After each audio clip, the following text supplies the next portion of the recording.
My name is Ole Sandberg.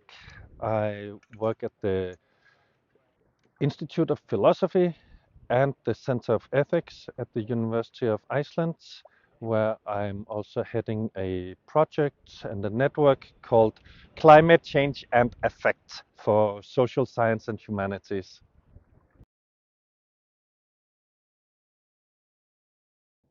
So, philosophy is about everything. I don't I don't do philosophy that is just pure philosophy.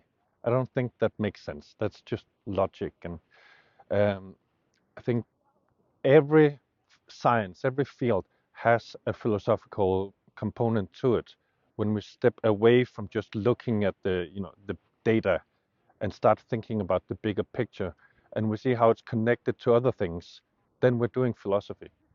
To me, philosophy of climate change is to see how things are connected, that the world is connected, that the natural systems and the so-called social systems are connected, that humans are part of nature so much that we're now affecting the whole planet, and but we've always been part of nature.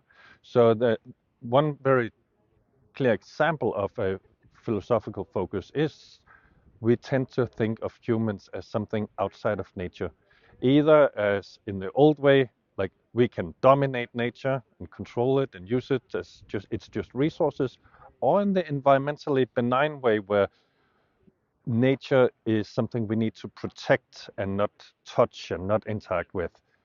Both have the view that humans are outside of nature, and I think we need to start thinking of ourselves as part of nature that are interacting with nature and being interacted with.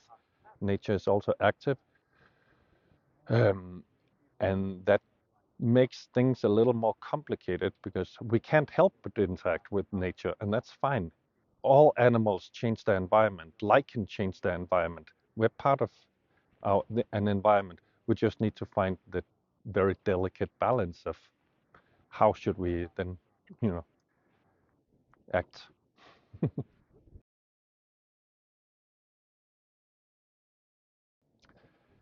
The issue of ethics and climate change is really complex, I think, and there's so many rhetorical pitfalls because we tend to go either, you know, individual action.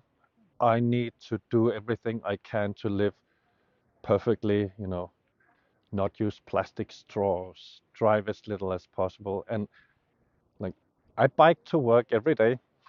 I almost never drive, and yet that that's insignificant compared to other things like, that other actors could do. The government of Iceland can do one action, like in 5 minutes, they can pass a law that would have be much more meaningful in terms of climate change than all of my actions throughout my life. So is it individual action or structural institutional actions? It's both. But often debates in ethics get trapped in like either one or the other. Um, because of course we can't just wait for government to act. Um, we also have to act. I think what's most importantly to think about ethics in terms of climate change is that we will need a lot more of it. Everything is about climate change, and when we have um, so all the ethical issues that we're normally dealing with just become much more important. The way we treat refugees today will become even more important in a decade when we have more climate refugees. If we can't deal with treating refugees kindly today, then we will fail at that tomorrow. If we have nationalism and competition between states or between people today, that will be even worse when things get more intense with the changing climate. So we need to change if we want to prepare for a more unstable world. We need to start practicing more kinder ethics today.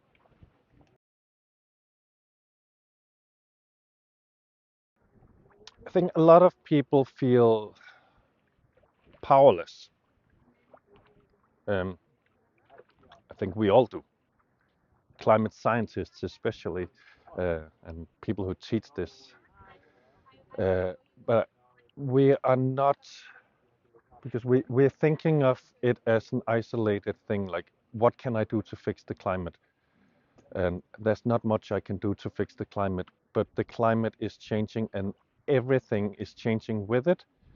So everything is related to climate change. So everything we do today to make the world a little bit better place is relevant because it'll be so much more important in the long run.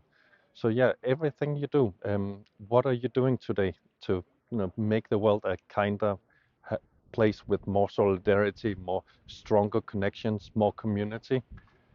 That's what I think is a good question for people in their daily lives.